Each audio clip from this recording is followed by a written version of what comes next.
Mga kahuwan, panoorin ang video na ito upang alamin ang pinaka-latest na balita tungkol sa lagay ng panahon at bagyo update today. Wala pa rin tayong binabantayang low pressure area o anumang sama ng panahon sa loob at labas ng ating Philippine Area of Responsibility na maaring maging bagyo na posibleng makaapekto sa ating bansa sa mga susunod na araw.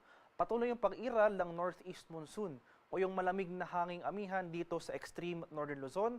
Samantala, makikita natin dito sa ating latest satellite images itong mga makakapal na kaulapan na umiiral sa northern and eastern Mindanao as well as sa eastern section ng Visayas, pati na rin dito sa ilang area ng Palawan ay ang patuloy na epekto ng easterlies o yung mainit na hangin galing sa Karakatang Pasipiko.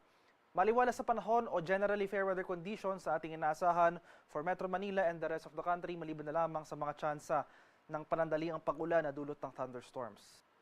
At para naman sa ating 3-day weather outlook sa mga susunod na araw, simula bukas araw ng Linggo hanggang sa Martes next week, mataas sa tsansa ng mga pag-ulan na ating inaasahan dito sa area ng extreme northern Luzon. Dulot yan ng amihan. So that is for today. Pero inaasahan natin in the coming days, dahil sa epekto ng shear line, ito yung salubungan ng hangin na nanggagaling sa northeast at yung convergence nitong easterlies o yung hangin na nanggagaling sa Karakatang Pasipiko, asahan natin na mataas sa tsansa ng mga thunderstorm activity as well as yung mga scattered rains sa extreme northern Luzon, pati na rin dito sa mainland Cagayan and Babuyan Islands.